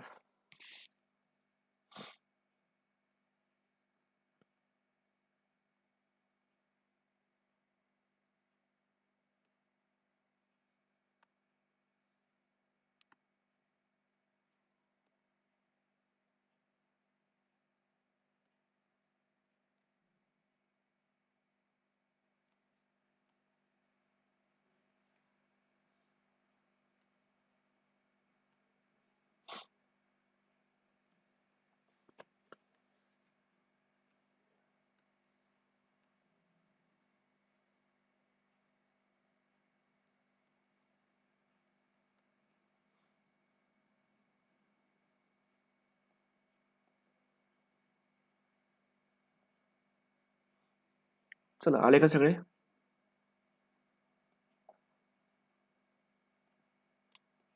ऑडिओ व्हिडिओ क्लिअर आहे? येस हो सर. सर. सो आपण समजा इथून एक असा ऑर्डिनरी लाईट पास करतो आहे, ऑर्डिनरी लाईट आपण पास करतोय, आणि हा लाईट पास झाल्यानंतर बघा, हा जो लाईट इथून ट्रॅव्हल करतोय ना, असा जो प्रिझम पर्यंत पोहोचतो आहे, याला आपण ऑर्डिनरी लाईट बोलतोय. याचा अर्थ याच्यामध्ये डिफरंट वेवलेंथ आहे, पण या प्रिझमच्या बाहेर जो लाईट येईल ना, त्याच्यामध्ये फक्त एकाच टाईपची वेवलेंथ असेल, वन वेवलेंथ, एकाच टाईपची वेवलेंथ असेल. मग हा जो लाईट बाहेर पडतोय, the light emerging out from the prism, it is called as monochromatic light, ज्याच्यामध्ये एकच टाईपची वेवलेंथ असते. त्याच्यामधून आपण पास कसं करतोय? ऑर्डिनरी लाईट पास करतोय. ऑर्डिनरी लाईटमध्ये वेगवेगळ्या वेवलेंथ असलेले सगळ्यांचं कॉम्बिनेशन असतं. म्हणजे वेगवेगळ्या वेवलेंथवाला लाईट येतोय, आपण प्रिझम पर्यंत घेऊन आलो, पण तो पास झाल्यानंतर त्याच्यातली कुठेतरी एकच वेवलेंथ आपण काय करतोय? पास आउट करतोय, बाकी सगळ्या स्टॉप केल्या जातात. मग अशी जी एकच वेवलेंथ असलेली लाईट बाहेर पडतो आहे, याला आपण काय बोलतोय? Monochromatic light. ओके, म्हणजे याचा अर्थ मोनोक्रोमॅटिक लाईट हा सिंगल वेवलेंथ असलेला लाईट आहे. So light of single wavelength vibrating in all plane perpendicular to direction of propagation of light, it is called as monochromatic light. म्हणजे फक्त हा वर्ड बदलतोय आपण. इथे आहे सिंगल वेवलेंथ, आणि तिकडे काय होतं? Different wavelength. ऑर्डिनरी लाईट मध्ये डिफरंट वेवलेंथ असे शब्द होते, आणि मोनोक्रोमॅटिक मध्ये काय आहे? A light of single wavelength vibrating in all planes perpendicular to direction of propagation is called as monochromatic light. So this is an monochromatic light. Monochromatic light हा असा लाईट आहे ज्याच्यामध्ये सिंगल वेवलेंथ असते, एकच प्रकारची वेवलेंथ तुम्हाला सापडणार. Okay, आता हा टॉपिक महत्वाचा आहे, इथून पुढे नीट लक्ष द्या आता काय सांगतोय. So this is an plane polarised light. Light. आता प्लेन पोलराइज्ड लाईट ही नेमकी काय कॉन्सेप्ट आहे बघा. इथे पण निकल प्रिझम वापरला होतो, पण त्याच्यामध्ये काय कॉन्सेप्ट समजून घ्या. समजा आपल्याकडे एक मोनोक्रोमॅटिक लाईट आहे. एक मिनिट, मी तुम्हाला हे डायग्रामच्या फॉर्ममध्ये सांगतो. हां, अशा टाईपचे काही एक दाखवतात. हे डायग्राम तुम्ही केअरफुली बघा. अशी एक डायग्राम मी तुम्हाला दाखवली. याच्यामध्ये काय दिसतं बघा, हा लाईट जो आहे हा सगळ्या डायरेक्शनला काय करतोय?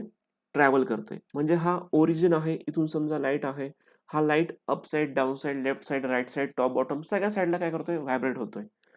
आता हा लाईट जेव्हा मी एखाद्या निकोल प्रिझम मधून पास करणार, निकोल प्रिझम दाखवताना तो नवीन टाईपचा निकोल प्रिझम असतो. मे बी या डायग्राम मध्ये आहे की नाही मला माहिती नाहीये, पण तो या टाईपचा असतो, या टाईपचा निकोल प्रिझम असतो, लाईक दिस. ओके, ज्याचा फॉर्म्युला असतो CaCO3, त्याला बोलतात कॅल्साइट क्रिस्टल. कदाचित MCQ ला विचारला जाऊ शकतोय की निकोल प्रिझम म्हणजे कोण असतो, तर कॅल्साइट क्रिस्टल किंवा CaCO3 असं ऑप्शन तुम्हाला टिक करायचं आहे. सो रॅन्डमली ओरिएंटेड लाईट आहे, ज्याला आपण आता सिंपल काय करतोय की आपण एक पोलरायझिंग फिल्टर असते, त्यातून आपण त्याला पास केला आहे. पास केल्यानंतर तुम्हाला काय दिसतंय की हे जे असे सगळ्या डायरेक्शनला असे ट्रॅव्हल करत होते, पण या पोलरायझिंग फिल्टर मधून जेव्हा तो बाहेर पडला, तर तुम्हाला बाकीचे सगळे गॅप झालेले दिसत आहे. त्यातला तुम्हाला फक्त एकच सापडतो आहे बघा. मग यांनी काय सांगितलंय, वेन मोनोक्रोमॅटिक लाईट, हा जो लाईट आहे ना, याला आपण काय बोलतोय? Monochromatic light. When monochromatic light is allowed to pass through Nicol prism, the transmitted light म्हणजे हा बाहेर आलेला, the transmitted light contain vibrations only in one plane. बघा एकाच प्लेन मध्ये व्हायब्रेशन्स तुम्हाला दिसत आहे. Such light is called as plane polarise light. या लाईटला आपण काय बोलतो, PPL, प्लेन पोलराइज लाईट. याची जी डायग्राम आहे ना, ती डायग्राम आपण अशी पण काढू शकतो. ओके, डायग्राम मी तुम्हाला दाखवतोय. ही डायग्राम तुम्हाला काही पुस्तकात अशी पण सापडणार आहे की हा जो आहे हा आहे monochromatic light, sorry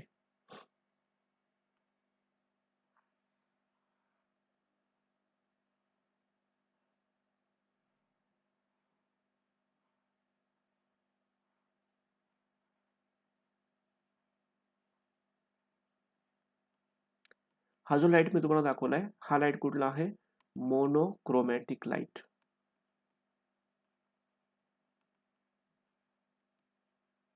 this is an monochromatic light. आणि हा मोनोक्रोमॅटिक लाईट तुम्ही कशामधून पास करताय, निकोल प्रिझम मधून. आता निकोल प्रिझम हे एक प्रकारचं काय आहे, Nicol prism is one type of polarising filter. ज्या निकोल प्रिझमला तुम्ही अशा पद्धतीने दाखवू शकता. आता हा मोनोक्रोमॅटिक लाईट जेव्हा या निकोल प्रिझम मधून पास होतोय, तर निकोल प्रिझम मधून बाहेर येणारा जो लाईट असेल त्याचे व्हायब्रेशन्स तुम्ही चेक करा कसे असतात. हा फक्त एकाच प्लेन मध्ये व्हायब्रेट होत असतो, लाईक दिस.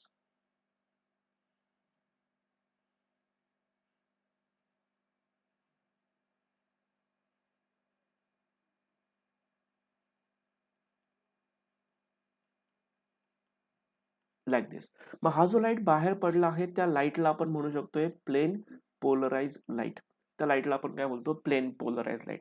म्हणजे आधी जो लाईट आपण पास करतोय तो आहे मोनोक्रोमॅटिक लाईट. आपण आधी काय केलं होतं, ऑर्डिनरी लाईटचं कन्व्हर्जन केलं मोनोक्रोमॅटिक लाईटमध्ये. आणि हा मोनोक्रोमॅटिक लाईट जेव्हा आपण त्या निकोल प्रिझम मधून पास करतोय, निकोल प्रिझम म्हणजेच एक प्रकारचा फिल्टर आहे, त्या फिल्टरला आपण बोलतो पोलरायझिंग फिल्टर. मग हा मोनोक्रोमॅटिक लाईट जेव्हा त्या निकोल प्रिझम मधून पास होतोय, तर निकोल प्रिझम मधून पास झाल्यानंतर काय घडलं, तर त्यांनी बघा काय सांगितलं, when this monochromatic light is passed through nickel prism then the transmitted light contain vibrations. हे जे अशा व्हर्टिकल लाईन तुम्हाला दिसतंय ना, त्यांना आपण म्हणतो vibrations. This vibration in only one plane and which is also perpendicular to direction of propagation. हे जे आहे ना डायरेक्शन ऑफ प्रोपोगेशन, या डायरेक्शन ऑफ प्रोपोगेशनला प्रत्येक लाईट प्रत्येक व्हायब्रेशन हे कसं आहे, परपेंडिक्युलर आहे. ते शब्द वापरले किंवा नाही वापरले तरी इट्स ओके, नो प्रॉब्लेम. पण ऍटलीस्ट एवढं सांगा, vibration only in one plane. Such light is called as plane polarise light. मग प्लेन पोलराइज लाईटचा डेफिनेशन एकदा वाचतं बरं, एक्झामला विचारलं जाऊ शकतंय. when monochromatic light is allowed to pass through Nicol prism, then the light transmitted consists of vibrations only in one plane. Such light is called as plane polarized light. हा जो light तुम्हाला दिसतो ना, हा जो लाईट इथे दिसतो ना, या लाईटला आपण काय बोलतोय, प्लेन पोलराइज लाईट. ज्याचे व्हायब्रेशन्स हे अप डाऊन आहेत व्हायब्रेशन्स. हे जे व्हायब्रेशन्स हे एकाच प्लेन मध्ये असतात. हे असं कुठे जाणार नाहीये, हे इकडे कुठे जाणार नाहीये, हे या साईडला, वरच्या साईडला, इकडे इकडे असे कुठेही जाणार नाही. They vibrates only in one plane. याला बोलतो आपण plane polarised light. Okay, so plane polarised light पर्यंत आपण पोहोचलो आहे. या पीपीएलच्या पुढची कॉन्सेप्ट आपल्याला बघायची. मागचं सगळ्यांना क्लिअर आहे. सर ते निकोस प्रिझमचं कंपाऊंड कोणतं होतं, CaCO3. आणि नाव? CaCO3. याला ऍक्च्युली केमिकल नेम म्हटलं तर त्याला म्हणतात कॅल्शियम कार्बोनेट, पण याला केमिस्ट्रीमध्ये शब्द वापरलाय कॅल्साइट क्रिस्टल. दोघं पण लिहून ठेवा, कॅल्साइट क्रिस्टल. कॅल्साइट क्रिस्टलचा कॅल्साइट क्रिस्टलचा तुम्हाला फॉर्म्युला जरी कोणी विचारलं तर सांगता आला पाहिजे. कॅल्साइट क्रिस्टलचा, अरे यार, कॅल्साइट क्रिस्टलचा फॉर्म्युला काय असतो, CaCO3. निकोल प्रिझम इथे लिहून ठेवा, निकोल प्रिझम. आणि तुम्ही जर PYQ चेक केले MST CETचे, तर तुम्हाला PYQ मध्ये हा क्वेश्चन कुठे ना कुठे सापडणार. कॅल्साइट क्रिस्टल, CaCO3 किंवा निकोल प्रिझम यांच्यापैकी तुम्हाला कुठलं एक दिलं असेल. आय थिंक तुम्हाला कॅल्साइटच नाव दिलं असेल, पण तुम्हाला कन्फर्म सापडतील MST CETच्या PYQs मध्ये. झालं नोट करून? Yes sir. येस. चला जाऊया पुढे आता. Now will talk about the asymmetric carbon. तुम्ही काही गोष्टी आता नोटीस करा बरं का, काही गोष्टी नोटीस करा. मी इथे काही स्ट्रक्चर काढतो आहे. हे पहिलं स्ट्रक्चर आहे, नंतर मी दुसरं स्ट्रक्चर काढतो आहे,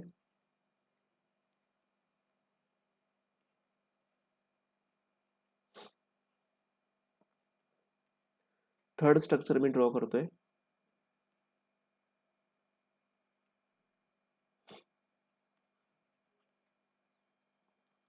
मी फोर्थ स्ट्रक्चर ड्रॉ करतोय.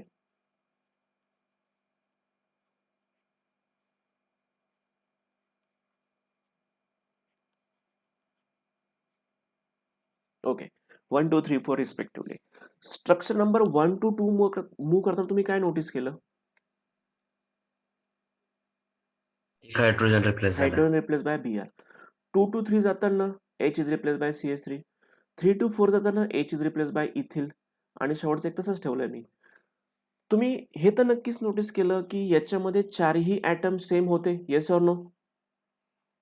नंतर तुम्ही हे नोटीस केलं की या 3 ऍटम सेम आहेत, एकच थोडासा वेगळा आहे. नंतर तुम्ही नोटीस केलं की हे 2 ऍटम सेम आहेत, पण बाकीचे 2 कम्प्लिटली डिफरंट आहेत. बाकीचे 2 कम्प्लिटली डिफरंट आहेत. आणि नंतर तुम्ही शेवटी हे नोटीस केलं का की याच्यामध्ये कार्बनला अटॅच असलेले चारही जण वेगवेगळे आहेत. हे नोटीस केलं का तुम्ही?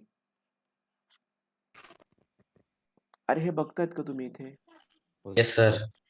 हा जो सेंटरचा कार्बन आहे, या सेंटरच्या कार्बनला अटॅच असलेले ऍटम किंवा ग्रुप्स हे सेम आहेत की डिफरंट आहेत सगळे? Different. डिफरंट आहे. सो ज्या कार्बनला अटॅच असलेले चारही ऍटम्स किंवा ग्रुप ऑफ ऍटम्स हे जर डिफरंट असतील तर अशा कार्बनला बोलायचं असतं आपल्याला असिमेट्रिक कार्बन ऍटम.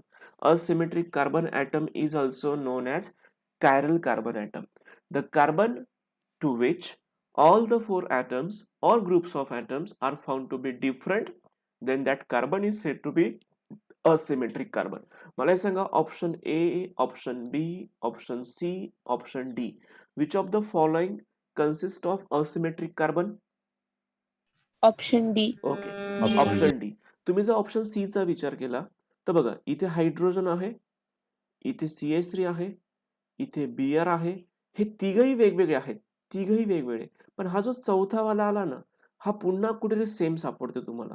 आपल्याला सेम अजिबात नाही चालणार. सर 4 पैकी 3 आले ना, जाऊ दे ना, घेऊन टाका ना, नाही चालणार. चारही डिफरंटच पाहिजे.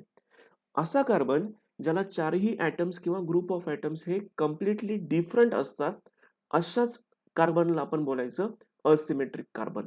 आणि असिमेट्रिक कार्बनलाच काय म्हणतात? कायरल कार्बन बोलतात. आणि हा कायरल कार्बन इंडिकेट करताना आपला एक सिम्बॉल वापरायचा असतो, ज्याला आपण नाव देतो ऍस्टरिस्क. आता ऍस्टरिस्क म्हणजे त्याला आपण असं दाखवतो, आणि आपण रेग्युलर लँग्वेज मध्ये याला काय बोलून टाकतो माहिती आहे का? डायरेक्टली आपल्याला स्टार बोलून टाकतो. इव्हन काही कॉलेजचे टीचर सुद्धा याला स्टारच बोलतात. तर याला स्टार नाही म्हणत, याला काय बोलतात? ऍस्टरिस्क बोलतात. ओके, सो दिस इज अन ऍस्टरिस्क. तर तुम्हाला जो असिमेट्रिक कार्बन असतो ना, तिथे असा स्टार करायचा असतो. स्टार केला आहे याचा अर्थ हा काय आहे? This is an asymmetric carbon. It is also called as chiral carbon. पण ज्या ठिकाणी तुम्हाला कार्बनला असा स्टार सापडणार, तर हे समजून घ्यायचं की तो कुठला कार्बन आहे? असिमेट्रिक कार्बन आहे. असिमेट्रिक कार्बनला आपण काय बोलतो? कायरल कार्बन बोलतो. सो मग या कायरल कार्बन बद्दल थोडंसं आपण डिस्कशन करूया. A carbon atom which is attached to 4 different monovalent atoms or group of atoms is called as asymmetric carbon atom. Asymmetric carbon atom is indicated as C asterisk. याला आपण star म्हणा, तुम्ही हरकत नाहीये, पण दाखवताना हाच वापरा. अदरवाईज स्टार म्हटल्यानंतर माझ्या तरी माइंडमध्ये असं कधीच येणार नाही. माझ्या माइंडमध्ये स्टार म्हटलं तर हे असं काहीतरी येतं. ओके, तो हे ऍक्च्युअली दिस इज स्टार, आणि हे जे आपण दाखवतोय हे ऍक्च्युअली काय असतं? ऍस्टरिस्क त्याला बोलतात. ठीक आहे. सो चला, तुम्ही स्टार म्हणा, हरकत नाही, पण त्याला ऍस्टरिस्क म्हणतात, हे सांगतो मी तुम्हाला. मला हे सांगा, असिमेट्रिक कार्बन ॲटम कोणाला म्हणायचं कळलंय? ज्या कार्बन ॲटमला चारही ॲटम्स किंवा चारही ग्रुप ऑफ ॲटम्स हे डिफरंट असतात, त्याला आपण सिम्पली काय म्हणत असतो? Asymmetric carbon. फॉर एक्झाम्पल, मी तुम्हाला इथे एक ग्रुप दाखवलाय, असं एक कंपाऊंड दाखवलंय. This is a structure of lactic acid. हे लॅक्टिक ऍसिडचं स्ट्रक्चर आहे. लॅक्टिक ऍसिड मध्ये समजा तुम्हाला एक्झामला असं दाखवलं, तुम्हाला फक्त नाव दाखवलं मी, लॅक्टिक ऍसिड, आणि लॅक्टिक ऍसिड मध्ये किती असिमेट्रिक कार्बन असतात? How many asymmetric carbon are present in the lactic acid? तर असा क्वेश्चन विचारला, मला कन्फर्म माहिती की तुम्हाला जमणार नाही तो क्वेश्चन, कारण तुम्हाला लॅक्टिक ऍसिडचं स्ट्रक्चर पण माहिती असणं गरजेचं आहे. तर लॅक्टिक ऍसिड आपण रिप्रेझेंट करताना हे अशा पद्धतीने दाखवतो: CH3, CH, OH COOH. हे जे स्ट्रक्चर आहे ना, हे अशा पद्धतीचं स्ट्रक्चर आहे लॅक्टिक ऍसिडचं.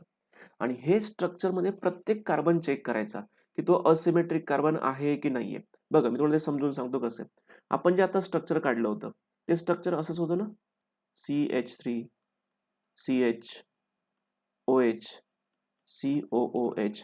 आता याच्यात टोटल 3 कार्बन आहे, 1 2 3.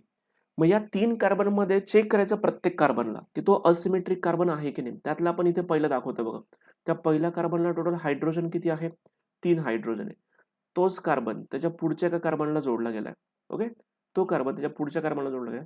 तो जो मधला कार्बन आहे ना, हा मधला कार्बन, या मधल्या कार्बनला खालच्या साईडला एक OH ग्रुप आहे, त्याच्या शेजारी एक H आहे, तो असा वरती दाखवतोय मी, आणि त्याच्या पुढे राईट साईडला COOH ग्रुप आहे, की जो मी लिहितानाच लिहितोय C+OH.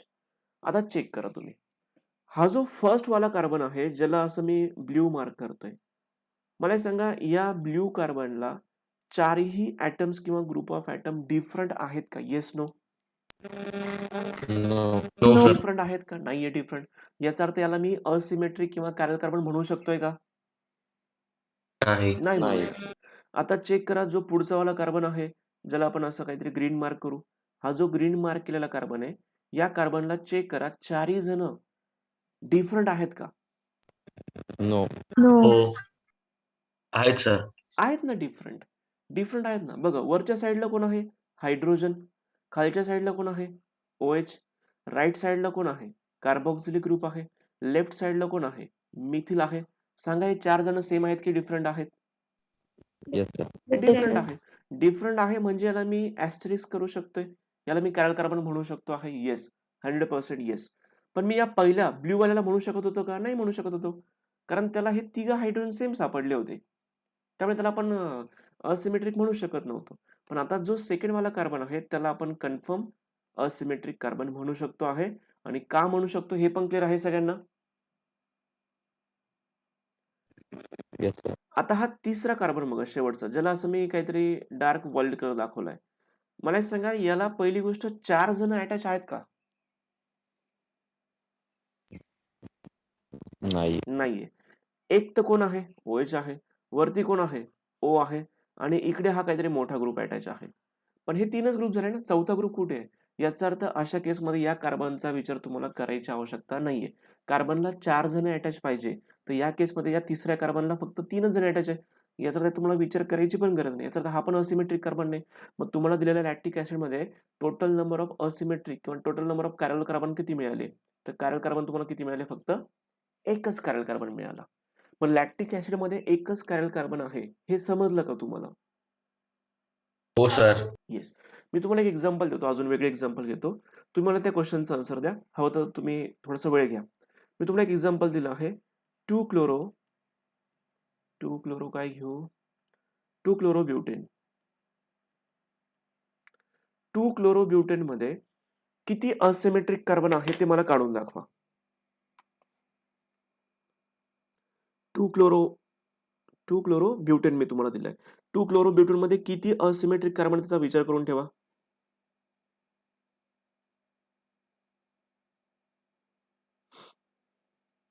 टू क्लोरोब्युटेन मध्ये किती असिमेट्रिक कार्बन आहे त्याचं तुम्हाला स्ट्रक्चर सांगायचं आहे.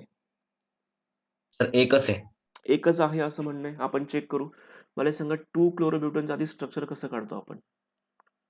CH3 CH CH2 CH2 आणि या कार्बनला कोण आहे? क्लोरीन आहे. आता टोटल तर आहे 4 कार्बन. मी तुम्हाला टोटल कार्बन नाही विचारले, मी तुम्हाला विचारले की असिमेट्रिक कार्बन किती आहे. तर टोटल 4 कार्बन आहेत. 4 पैकी कोण कोण असिमेट्रिक आहे हे आपलं शोधण्याचं काम आहे. मग अशा केसमध्ये आपण काय करणार, तुम्हाला समजण्यासाठी फक्त सांगतो, ऑलरेडी तुम्ही बघून पण सांगू शकत होते. तर पहिला जो कार्बन आहे त्या पहिल्या कार्बनला टोटल 3 हायड्रोजन आहे. त्याच्या पुढचा जो कार्बन आहे त्याला 1 हायड्रोजन आहे आणि 1 क्लोरीन आहे. त्याच्या पुढे जर आपण गेलं तर त्या कार्बनला 2 हायड्रोजन आहे. त्या पुढच्या कार्बनला, शेवटच्या कार्बनला 3 हायड्रोजन आहे. आता प्रत्येक कार्बनकडे चेक करा. त्याला मी हवं तर मार्क करून घेतोय कार्बन नंबर 1 2 3 4.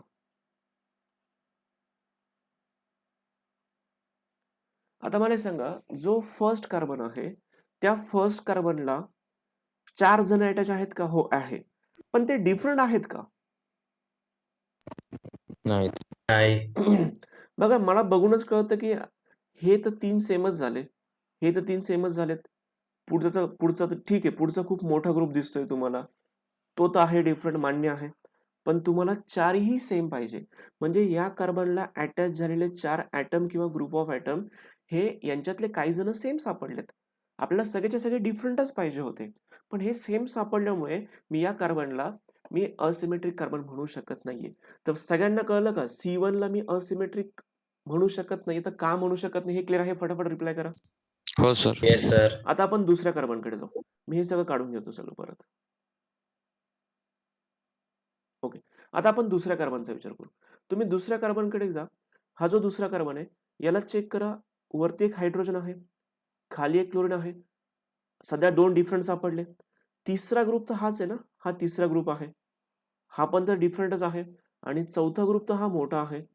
तो पण तर या तिघांपेक्षा वेगळाच आहे. मला हे सांगा 1, 2, 3, 4 असे 4 जण अटॅच आहेत. ते 4 ही चेक करा डिफरंट आहेत का? हो सर. सगळ्यांनी रिप्लाय करा. तुम्ही फार हो रिप्लाय सर. करत नाही मला. गर्ल्स, हो बॉईज सर. सगळेजण कसे आहेत? डिफरंट आहेत की नाही? हो. हां. हो मग सर. डिफरंट असेल तर याचा अर्थ या कार्बनला मी कुठला कार्बन म्हणू शकतोय?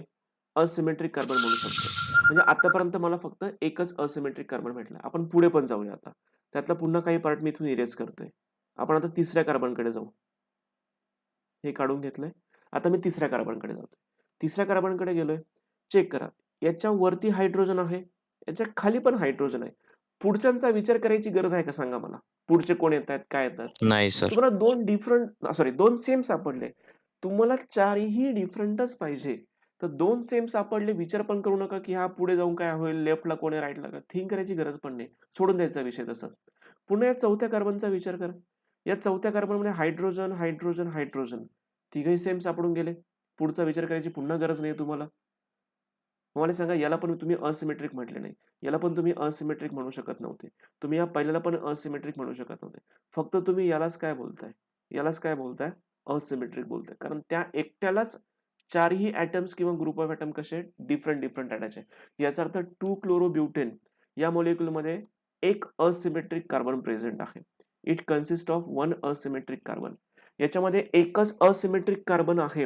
हे सगळ्यांना मान्य आहे? हो सर. बाकीचे कार्बन का चालले नाही हे पण समजलंय का तुम्हाला? हो सर. हो सर. Yes, sir. ठीक आहे. चला. जाऊया पुढे काय आहे बघूया अजून. सो हा झालाय कुठला? Asymmetric carbon. ओके. त्याच्या पुढे ऑप्टिकल ऍक्टिव्हिटी मध्ये काय सांगितलंय? बरं ही जी कॉन्सेप्ट आहे ना होईल की नाही कम्प्लीट आता ती? अजून आपल्याला टायमर नाही आला ना? नाही आहे वेळ आज आपल्याला. साईड. आता हे ऑप्टिकल ऍक्टिव्हिटी एक्झॅक्टली काय असते बघा. ऑप्टिकल ऍक्टिव्हिटी नेमकी काय कॉन्सेप्ट आहे? When a plane polarized light is passed through. Plane polarize म्हणजे कुठला सर? मी असं दाखवलं होतं बघा तुम्हाला. ज्याचे व्हायब्रेशन सगळे असे व्हर्टिकल दाखवले होते. याला मी PPL नाव दिलं होतं. ओके. याला आपण बोलतोय plane polarise light. This is an plane polarise light. याला मी ते PPL मार्क करतोय. त्यांचं काय म्हणणं आहे? when this plane polarized light is passed through aqueous solution. एक aqueous solution आहे. इथे एक मी aqueous solution घेतले. आणि या aqueous solution मधून हा PPL ला तुम्ही काय करताय? पास करताय. When plane polarized light is passed through aqueous solution which consists of asymmetric carbon atom. आता हा ब्रॅकेट मधला पार्ट आहे ना थोड्या वेळ स्किप करा. याला मी सगळ्यात शेवटी सांगतो तुम्हाला. त्याला मी स्किप केलं. When plane polarized light is passed through aqueous solution, then it is observed that plane polarized light is rotated either right side or left side.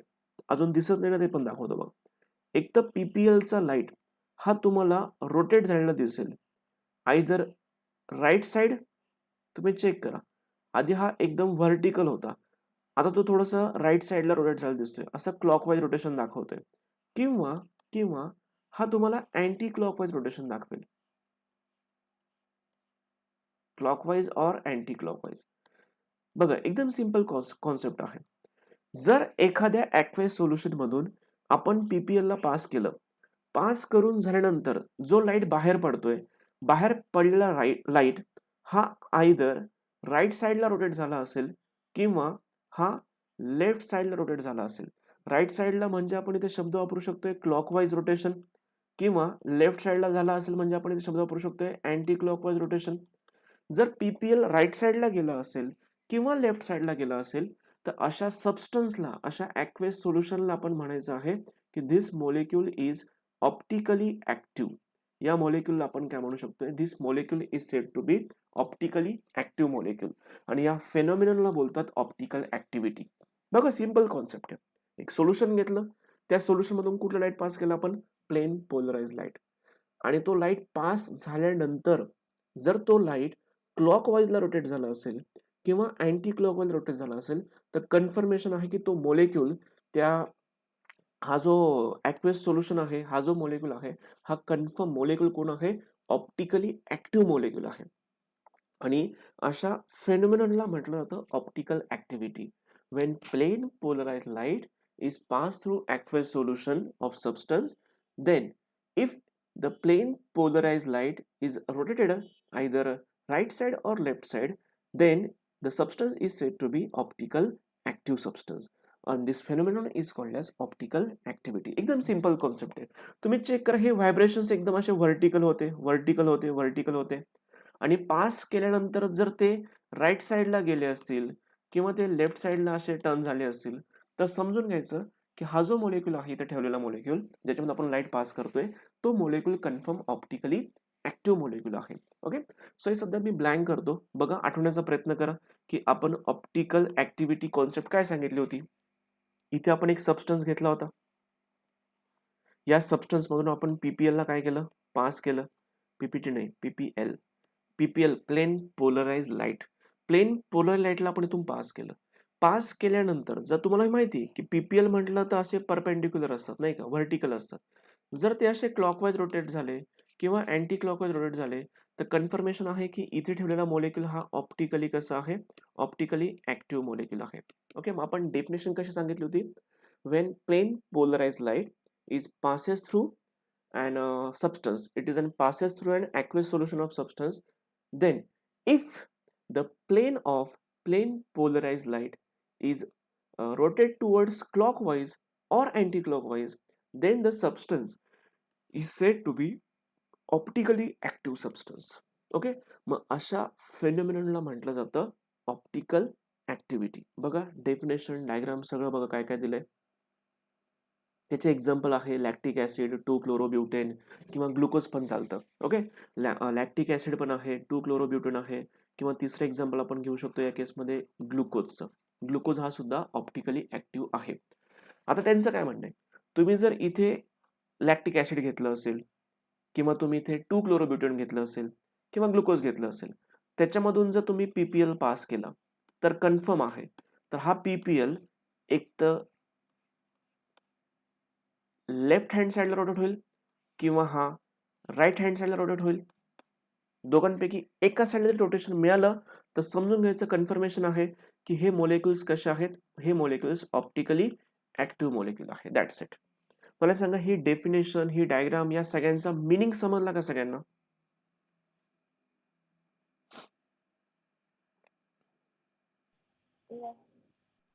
Reply करा रे. अदरवाईज लेक्चर बंद करून टाकलं बरं का मी खरंच. तुम्ही नुसते बसले, ऐकताय की नाही ऐकत काही कळत नाही काय चाललंय. समजलं सर. रिप्लाय का नाही करत मग तुम्ही? मी सिरियसली आता काही मुलांनी तुम्ही काढतोय. जागृती रिप्लाय केला का मला आता?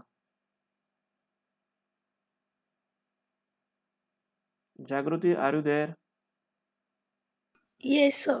मग तू रिप्लाय का नाही केला आता मला? तुला समजलं की नाही समजलं? सर मला समजलंय. मग तू रिप्लाय का नाही केला? येस सर, नो सर, काहीतरी कळलं पाहिजे ना. श्रावणी आहे का इथे? श्रावणी,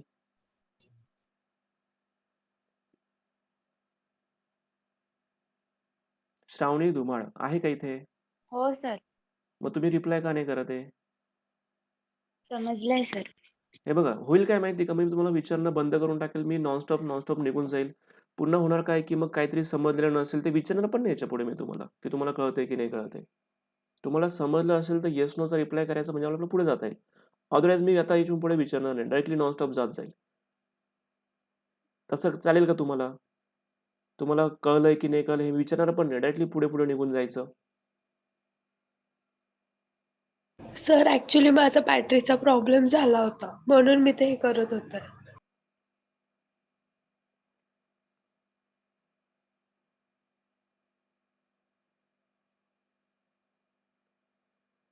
ठीक आहे, चला पुढचं टॉपिक घेऊया आपण. हे झालं आपलं कुठलं, हे मॉलिक्युल्स. हे मॉलिक्युल्स लक्षात ठेवा. लॅक्टिक ऍसिड आहे, 2-क्लोरोब्युटेन आहे, त्याच्यानंतर ग्लुकोज आहे. हे सगळे मॉलिक्युल कसे आहेत, ऑप्टिकल ऍक्टिव्हिटी.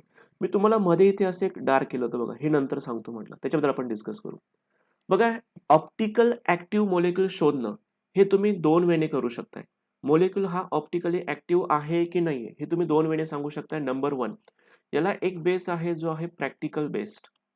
प्रॅक्टिकल बेस म्हणजे काय, प्रत्यक्ष सोल्युशन घ्या, त्यातून PPL ला पास करा, तो लेफ्ट हँड साईडला जातोय का राईट हँडला जातोय ते चेक करा, आणि तो जर गेला तर म्हणा मॉलिक्युलला की मॉलिक्युल कसं आहे, ऑप्टिकली ऍक्टिव्ह. हा झाला प्रॅक्टिकल बेस. प्रत्यक्ष सोल्युशन घ्यावं लागेल, त्यातून लाईट पास करावं लागेल. कुठला लाईट, प्लेन पोलराइज लाईट. तेव्हा तुम्हाला कळतं की येस की तो क्लॉकवाईज गेला की अँटी क्लॉकवाईज. त्याच्यानंतर जर समजा दुसरा वे आहे ज्याला आपण बोलतो थेरॉटिकल वे. थेरॉटिकली पण तुम्ही फाइंड आउट करू शकताय. तुमच्याकडे समजा सोल्युशनच नाहीये, तुमच्याकडे PPLच नाहीये, तुमच्याकडे इन्स्ट्रुमेंटच नाहीये, तुम्ही ओळखणार कसं काय, तर हा जो आहे ना याला बोलतात थेरॉटिकल बेस. हा आहे थेरॉटिकल बेस. एखाद्या मॉलिक्युलमध्ये एक जरी असिमेट्रिक कार्बन सापडला तर हे कन्फर्म असतं की तो तुम्हाला ऑप्टिकल ऍक्टिव्हिटी दाखवणार. म्हणजे तो मॉलिक्युल्स PPL ला आयदर क्लॉकवाईज किंवा अँटी क्लॉकवाईज रोटेशन दाखवणारच आहे. फक्त कंडिशन काय आहे की त्याच्यामध्ये काय असलं पाहिजे, असिमेट्रिक कार्बन असला पाहिजे. मग हे जे मॉलिक्युल्स आपण बघितले होते या मॉलिक्युल्स मध्ये असिमेट्रिक कार्बन आहे. मग तुम्हाला समजा उद्या मी, चला हाच मॉलिक्युल घेऊ आपण, ग्लुकोज मॉलिक्युल. मी तुम्हाला विचारलं ग्लुकोज मॉलिक्युल हा ऑप्टिकली ऍक्टिव्ह आहे की नाहीये, तर तुमचा आन्सर आज ऐकले म्हणून तुम्ही सांगू शकता की yes glucose molecule is optically active, कारण तुम्ही ते मी लिहून दिलं तुम्हाला की ग्लुकोज सुद्धा चालतं. पण मला हे सांगा, तुम्हाला हे माहिती आहे की लॅक्टिक ऍसिड का दाखवतोय, 2-क्लोरोब्युटेन का दाखवतोय, कारण यांच्यामध्ये प्रत्येकामध्ये काय सापडलं होतं, एक असिमेट्रिक कार्बन सापडला होता. पण ग्लुकोज कडे तुमच्याकडे रिझन काय सांगा मला, की ग्लुकोजला मी ऑप्टिकली ऍक्टिव्ह मॉलिक्युल का म्हणायचं. तर तुमच्याकडे आहे का आन्सर या क्वेश्चनचं. मी सांगितलं म्हणून तुम्ही ऐकून घेतलंय. तुम्ही मला हे विचारायला पाहिजे होतं की सर ग्लुकोज मॉलिक्युल कसं काय ऑप्टिकली ऍक्टिव्ह आहे. सर ते ऍक्वियस आहे. असू दे ना, सगळे ऍक्वेस आहे. नुसतं पाणी घेतलं तर पाणी पण ऍक्वेस आहे, पण पाणी तर काही ऑप्टिकली ऍक्टिव्ह नाहीये. मग मला तुम्हाला हे सांगायचं आहे की ग्लुकोज मॉलिक्युल ऑप्टिकली ऍक्टिव्ह का आहे. तर ग्लुकोजचं तुम्हाला काय माहिती असायला पाहिजे, स्ट्रक्चर माहिती असायला पाहिजे. ग्लुकोजचं आपण स्ट्रक्चर ड्रॉ केलं तर वरच्या साईडला असतो CHO ग्रुप, अल्डेहाइड ग्रुप असतो, आणि बॉटम साईडला बघा मी कार्बन किती घेतो, वरच्या साईडला एक कार्बन झालाय, खालच्या साईडला 1, 2, 3 अँड 4 असे मी 4 कार्बन दाखवले. 1, 2, 3, 4. जागा नेमकी कमी पडते, पुन्हा ड्रॉ करतो. ओके, मी साईडला एक ब्लँक स्लाइड घेतो, इथे ड्रॉ करतो ग्लुकोज मॉलिक्युल. इथे मी तुम्हाला ग्लुकोज दाखवतो प्रॉपरली. CHO ग्रुप आहे, अल्डेहाइड ग्रुप, त्याच्या खाली 1, 2, 3, 4, आणि मग सगळ्यात शेवटी तुम्हाला दाखवायचं आहे CH2OH असा तुम्हाला मी ग्रुप दाखवलाय. ओके, 1, 2, 3, 4 असे तुम्हाला 4 कार्बन दाखवलेत. आता हे जे मधले कार्बन आहे त्यांना चेक करा. OH ग्रुप, इथे एक हायड्रोजन. OH होता राईट साईडला, आता OH घ्यायचा आहे लेफ्ट साईडला, आणि इकडे हायड्रोजन. पुन्हा OH ला घ्यायचं आहे राईट साईडला, आणि या साईडला हायड्रोजन, आणि शेवटचे दोघं सेमच असतात. ओके, हे स्ट्रक्चर आहे. आता तुम्ही चेक करा, ग्लुकोज मध्ये जर बघायला गेलं तर टोटल कार्बन पण बघा होतं किती आहे. हा जो CHO ग्रुप आहे ना तो थोडा व्यवस्थित दाखवतो. CHO group, C double bond OH. Carbon number 1, carbon number 2, carbon number 3, 4, 5 and 6 also. तर चेक करा, ग्लुकोज मध्ये टोटल 6 कार्बन आहे, आणि या ग्लुकोजला मला प्रूव्ह करून दाखवायचे थेरोटिकली की ग्लुकोज हा ऑप्टिकली ऍक्टिव्ह आहे. मला थेरोटिकली प्रूव्ह करून दाखवायचं असेल तर ग्लुकोज मध्ये फक्त काय प्रेझेंट असायला पाहिजे होता, असिमेट्रिकल कार्बन. असिमेट्रिक कार्बन, ज्याला आपण बोलतोय कॅरल कार्बन. मग तुम्ही चेक करा आणि मला सांगा ग्लुकोज मध्ये असिमेट्रिक कार्बन आहे का. हो सर. हो सर. Definitely yes. तर त्यातला जो पहिला कार्बन आहे त्याला मी असिमेट्रिक कार्बन म्हणू शकत नाहीये, कारण त्या कार्बनला 4 ॲटम्स किंवा 4 ग्रुप ऑफ ॲटम्स अटॅच नाहीये. पण दुसरा जर आपण कार्बन चेक केला, दुसऱ्या कार्बनमध्ये चेक करा. इथे हायड्रोजन आहे, इथे OH आहे, वरती CH ग्रुप आहे आणि खालच्या साईडला हा खूप मोठा ग्रुप आहे. मला हे सांगा, चारही जण डिफरंट सापडले का तुम्हाला? हो सर. येस. तर डेफिनेटली इथेच आपलं आन्सर झालं की ग्लुकोजमध्ये असिमेट्रिक कार्बन आला. मग तो असिमेट्रिक कार्बन 1 येऊ द्या, 2 येऊ द्या किंवा 3 येऊ द्या, आपल्याला फरक पडत नाहीये. तर असिमेट्रिक कार्बन आला, कॅरल कार्बन आला म्हणजे तुम्हाला काय दाखवणार? तो ऑप्टिकल ऍक्टिव्हिटी दाखवणार. म्हणून ग्लुकोज मॉलिक्यूल मध्ये सुद्धा ऑप्टिकल ऍक्टिव्हिटी आहे. Glucose molecule is optically active. Y glucose molecule is optically active? Because दोन असं तुम्ही देऊ शकता. Number 1, because glucose molecule consists of asymmetric carbon, and when plane polarized light is passes through glucose solution, then plane polarized light rotated either clockwise or anti-clockwise. Therefore glucose molecule is also optically active. तुम्ही हा practical base theoretical base सांगा की glucose molecule मध्ये काय present आहे? Asymmetric carbon present आहे, Carol carbon त्याच्यामध्ये present आहे आणि कॅरल कार्बन प्रेझेंट असल्यामुळे ग्लुकोज मॉलिक्यूल आपण काय म्हणू शकतोय? ऑप्टिकली ऍक्टिव्ह मॉलिक्यूल म्हणू शकतोय. तर सगळ्यांना समजलं का ग्लुकोज मॉलिक्यूल हा ऑप्टिकली ऍक्टिव्ह का आहे? हो सर. Yes, sir. सगळं discussion Yes, yes sir. Sir. बघा, हे तुम्हाला मी दाखवलं होतं असं सगळं. तर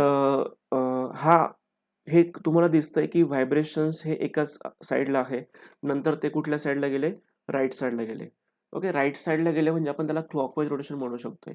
जर क्लॉकवाईज रोटेशन असतील तर समजून क्लॉकवाईज किंवा अँटी क्लॉकवाईज कुठले पण रोटेशन मिळू द्या. इथे तुम्हाला फक्त क्लॉकवाईज दाखवलेत.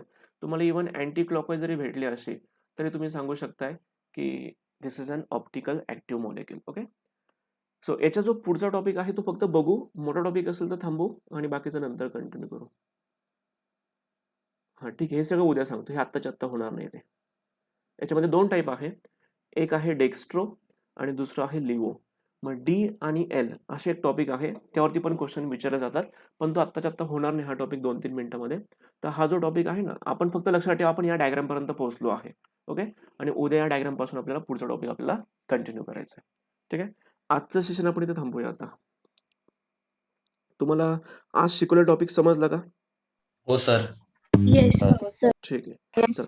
तुम्ही असं रिस्पॉन्सिव्ह राहिलात ना, मला शिकवायला पण इंटरेस्ट येईल. अदरवाईज होणार काय की हे मुलं काही बोलत नाहीये आणि मग जा पटापट पुढे पुढे निघून जा, असं होऊन जाईल ते. पुण्यामध्ये काय पुन्हा रेट वाढताय का रे? अरे पुण्यातले आहात ना तुम्ही?